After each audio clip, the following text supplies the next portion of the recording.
Magandang araw po sa inyong lahat mga kababayan at welcome back dito po sa PNR at ito nga mga kababayan, laglagan na, kumampi na lahat, PBBM, iniwan. Yan mga kababayan, patungkol po riyan ng ating alamin at bibigyan ng komento ngayong araw na ito. Pero bago pong lahat, kung bago ka pa lang at di pa po nakapag-subscribe sa ating munting channel, please don't forget to subscribe at palike na rin po ng video ito. Maraming salamat po. Eto na nga, simulan na po natin to. Sawa na ang bayan ko sa paglakaw ng tao.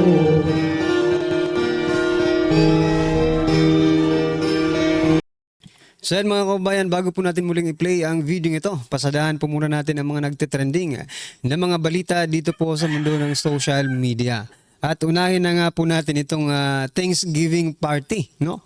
Ng alyansa. Ito po ang balita mula sa Billionaire News Channel, no? 5 hours ago, Alyansa's victory lap turns solo act. Nako, sino lang kaya ang umattend? Ito mga kaubayan, attendance check. Kung titingnan po natin dito sa image nito, sa picture na ito, no? Si Binhor Abalos hindi po dumating, Abby Binay hindi dumating, Pia Cayetano hindi dumating, hindi dumalo. Panfilo Lacson hindi dumalo. Camille Villar hindi po dumalo, Manny Pacquiao hindi dumalo, Bong Revilla wala rin po, Tito Soto wala rin po, Francis Tolentino wala rin po, Erwin Tulfo wala rin po.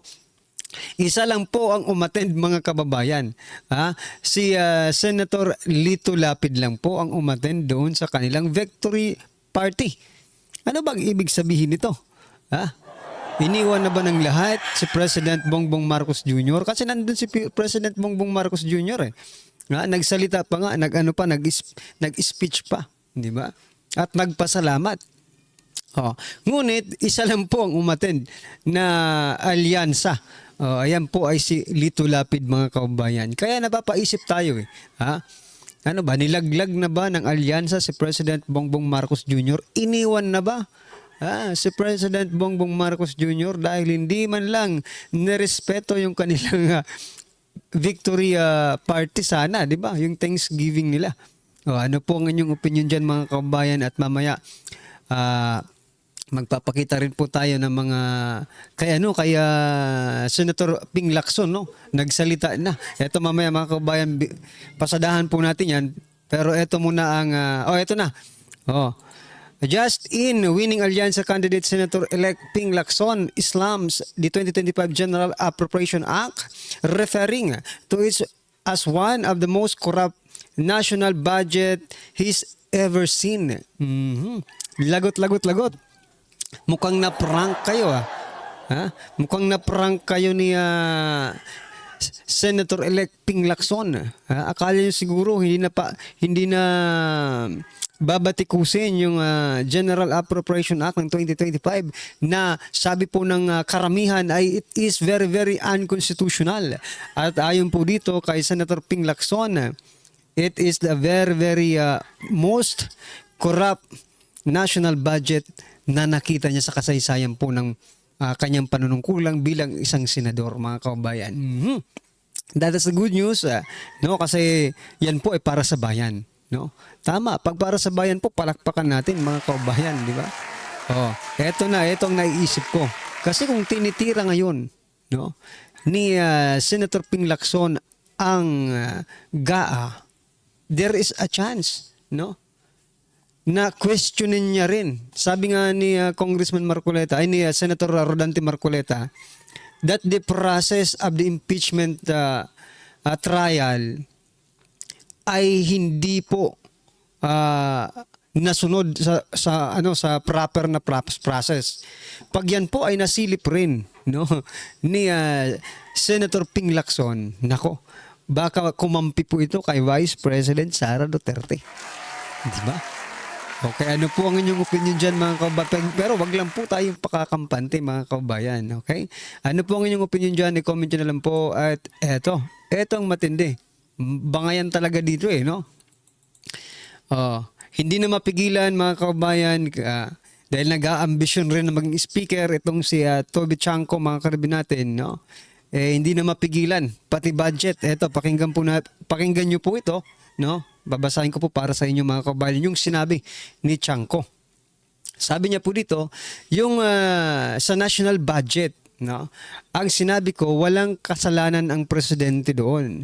Later on, nung napunta na sa kanya ang issue, pati siya nagkaroon ng hit, no? Yung political capital, di ba? Siyempre, kapag nagkaroon ng hit, yung political capital ng presidente, pati ang endorsing power niya, magkakaroon ng hit. That's the natural consequence, sabi niya mga kabayan. Maanumalyang 2025 national budget, isa sa mga rason kung bakit hindi nagtitiwala ang mga tao kay PBBM ayon kay Representative Toby Chanco, campaign manager ng Alyansa. Grabe. Bakit ngayon mo lang ito sinabi? Sa bagay. Ganyan pa lang sa loobin mo ng manager kanila tapos ngayon mo lang sinabi to. Sana nung sinabi mo nung nangangampanya ka para mapatalisik ka. Para at least malaman ng tao, ano ka rin di ba? Bakit mo tinago yung mga ganitong sa loobin mo, di ba? Dahil, bakit? Gusto mo kasi maging speaker ngayon. Well, anyway, kung magiging mabuti ka namang speaker, why not? Di ba? Why not na maging ikaw ang speaker? Pero, dapat para sa tao ka, hindi taong bayan, no? Hindi yung pansarili lang. Ano po ang inyong masasabi dito? Nagkakalaglagan na talaga mga kabayan, no? Lumalabas na po ang mga tunay na kulay ng alyansa. Even the campaign manager nila. And also, the candidates mga kabayan like Ping Lacson, di ba? Lumalabas na yung, bakit? Sa bagay, tinitira naman talaga noon pa ni Ping Lacson yung GAA. No? Kaya palakpakan po natin yan. Alright? Ano po ang inyong opinion dito sa sinasabi po ni Chanco na dahil po sa national budget or GAA na maanumalyang GAA kaya hindi nagtitiwala ang taong bayan kay President Bongbong Marcos Jr.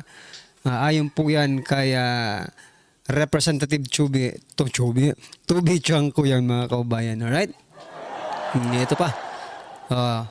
Dahil dito, kaya nag-react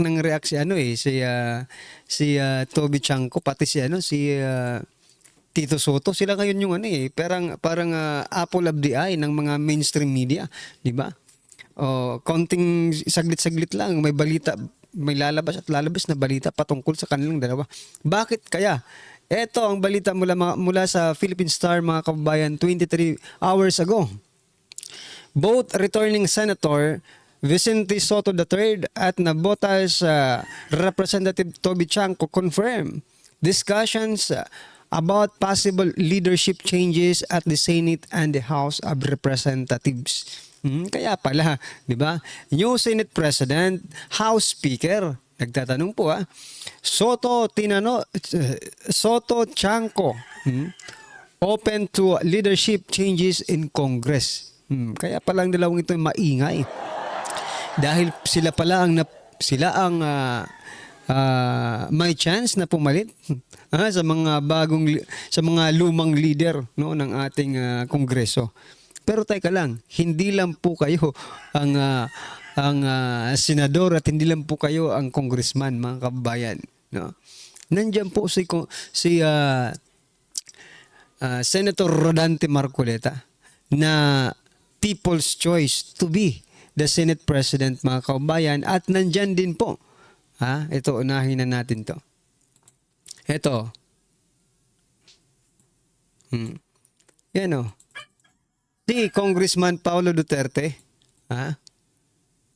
Sabi po dito, sang-ayon ba kayo sa mungkahin ni BP Sara na lumaban si Kong Pulong Duterte sa pagka-House Speaker? Sino hindi siya sang-ayon dyan? Lahat sang-ayon dyan, mga kababayan. Diba? Para mapalitan naman si Tambaluslos. Pwede palang lumaban. Ang kaso lang, the question is, do we have the numbers? Diba? Do we have the numbers to win? Diyan sa House of Representatives, mga kababayan. So, pero kailangan pa rin. Malay natin yung iba. Diba? Malay natin yung iba. ay mapilitan na iboto si Congressman Pulong Duterte sa pagka-House Speaker sapagkat mga kababayan, ito parang si Representative Toby Chanco, mga kababayan, meron pong inilabas na pahayag. Ikinote lang ni Senator Amy Marcos. Sabi po ni Senator Amy Marcos, base sa sinabi ni Kong Toby, Toby Chanco, yung campaign manager po ng alyansa, sabi po dito, palagay ko panahon na para ibasura ang impeachment. Kasi di ba, sabi niya, nasuhulan o tinakot na maiipit ang budget ng mga congressman kaya nagsipirmahan. Kung magwi-witness, pwede ako magsampa ng kaso sa Supreme Court para matapos na yan. Okay? O diba? Mismo, si Congressman Toby Chanco mismo ang nagsabi, mga kababayan, na nagkaroon ng suhulan at tinakot na maipit ang budget ng mga congressman kaya nagsipirmahan. Ibig sabihin, mga kababayan, kung hindi pala tinakot, kung hindi pala iniipit yung budget, and some of the congressmen before, nag-confess talaga sila sa kanilang mga constituent, di ba? Na dahil sa inyo kaya kami pumirma. That's why, mga kababayan, pwede na, hindi na, kahit hindi na ito litigation sa Senado, mga kababayan, basta tumistigo po itong si Congressman Toby Chanco na nagkaroon nga ng suhulan at panggigipit sa budget ng mga congressman na pumirma doon. Nako, posibleng-posible na maging speaker si Congressman Pulong Duterte. Diba? Kasi babalik rin ng mga yan eh. Kapag wala ng panggigipit, hindi na ginigipit yung mga nila, budget, at nakikita nilang meron silang freedom, Meron silang freedom. Kasi kung ginigipit ka, ibig sabihin wala kayong kalayaan. Kinukontrol nila.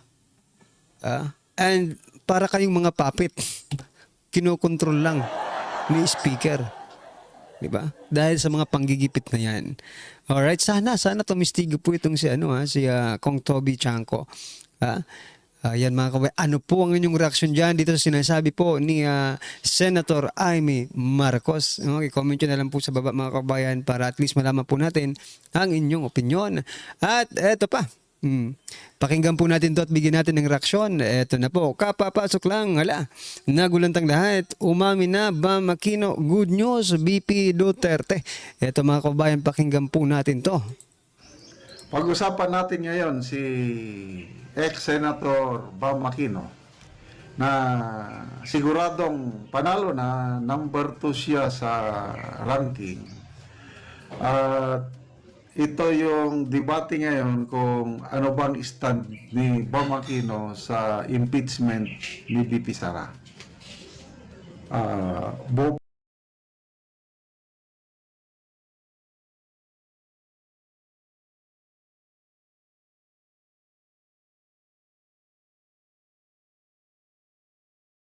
Teka lang mga kababayan. Kung ano bang stand ni Bam Aquino sa impeachment ni VP Sara.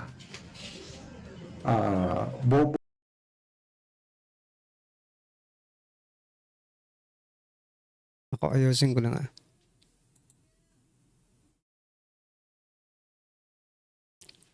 Ako talaga, sana kumampi po si Bam Aquino, dito kay Vice President Sara, ng malagasan na naman po itong kanilang alyansa. Ay, hindi pala ito alyansa eh. Dilawan ito, mga kababayan, nang makadagdag, di ba? Nang makadagdag siya po sa acquittal sa atin. Or doon siya sa conviction ni BP Sara.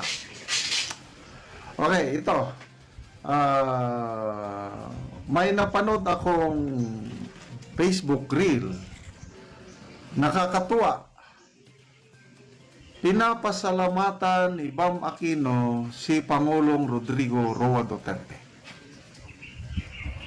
Really, talagang heartfelt thanks na pasalamatan niya. Bakit? Dahil sa yung batas, yung free tertiary education program na ang main author, si Bam Aquino, Kailang laking pasalamat ni Bam Aquino dahil panahon ni PRRD, ang mga economic advisors ni PRRD kontra sa batas na yon, ayaw nila. Kailang ibahin natin si Tatay Digong. Basta sa kabutihan ng mamamayang Pilipino, dinisregard niya yung advice ng kanyang mga cabinet, economic managers.